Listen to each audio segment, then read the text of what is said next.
Hello guys, welcome back to my channel. It's G here. Let's talk about the pipeline from neglectful father to pick me. It's quick and fast while I clean up my neglected balcony from the winter. So guys, subscribe to my channel and let's have a little chat.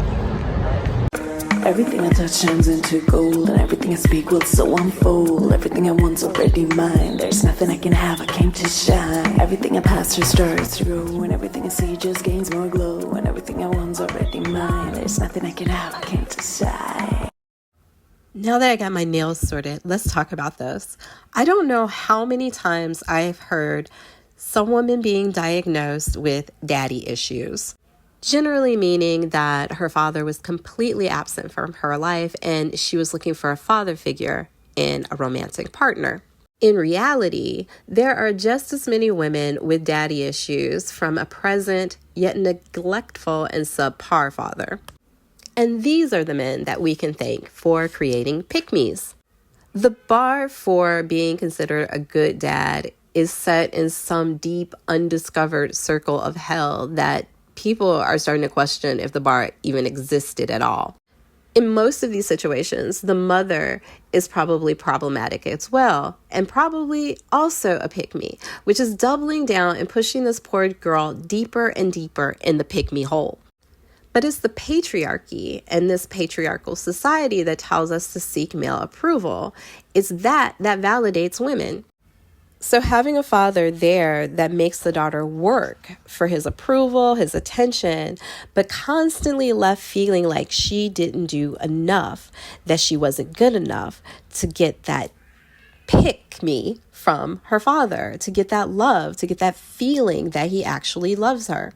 She's potentially also watching her mother run around the house being a pick-me to her father and also competing with her mom for the father's attention and affection.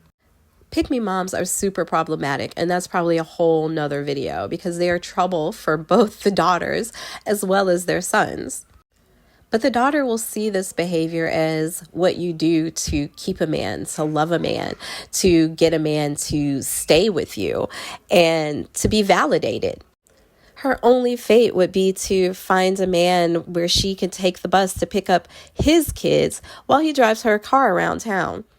But it's all trauma. It's deep-rooted trauma that starts with constantly thinking that she had not done enough to feel her father's love. I heard this woman on social media who was being labeled a pick-me say that women were faulting her for falling in love with an unperfect man. Now, she had been telling stories about basically neglect and abuse, emotional and mental abuse, and people were trying to say, hey, you deserve better. She has no idea that love does not come with pain, that there is no love if someone is abusing you, because growing up seeking her father's attention and love and that thing she wanted to feel came with the pain of not having it. There was not a point where she's ever felt like she was enough, that she was good enough, that she deserved love just simply for being. You have to work for it and you have to hurt through it. I may have never told this story, but I grew up with an abusive father figure. He wasn't my father, my biological father, but he was the father figure in our house, and he was the father to my siblings. He was all around abusive to my mother, both physically, emotionally, and mentally. And there were things that I was exposed to seeing that I definitely should not have saw as a little girl or a human being in general. I grew up with a bit of a fear of attracting men who would hit me, or that those were the type of men that I would find out in this world. The thing is, I had imagined the death of this man for so long that if someone ever hit me, I'm not sure what I would have done. My mother in many ways was a pick-me, but what I observed in her was unhappiness. And I didn't want to be unhappy. I kind of rejected most of the advice that my mother gave me about men. because I figured that would be what led me to finding someone who would probably hit me, and I don't know again how I would respond. For me, I actually rejected relationships because I wasn't sure why I was choosing them at times. If I was choosing them because this is the person I really thought would make me happy, or was this a part of an escape or something? And when I questioned this, I knew I would have to walk away. But what I will say is that my actual father never made me compete for his attention or affection. But of course, he disappointed me as well, because while I never told him what was happening in my mother's house, I told him I wasn't happy there. But he didn't put my happiness as a precedent. And to a certain extent, I think I realized if he didn't, then no man likely would.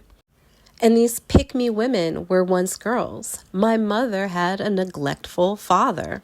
He was in the house, but not there. He was not giving her emotional and mental support that she needed growing up. And really, her story is more complicated because the grandfather that I knew was not actually her biological father. He knew that. And her biological father, who she knew, rejected her. So she was constantly seeking approval, the love, the attention, the thing that she was not getting from neither her biological father or her stepfather. It just proves that trauma begets trauma. And my personal story may be more extreme than average, which is why I likely rejected so many things, because for me, the trauma and the fear that I had was a different direction. And I see how difficult it is for women to break this generational curse. The patriarchy always wants women to serve them, and there are women who support and uphold the patriarchy. A great way to summarize pick-me's is not every daddy's girl is a pick-me, but every pick-me wants to be a daddy's girl. And for some, it is a lifelong sentence. Because the thing of decentering men in a patriarchal society is something that you have to do and practice and be conscious of regularly.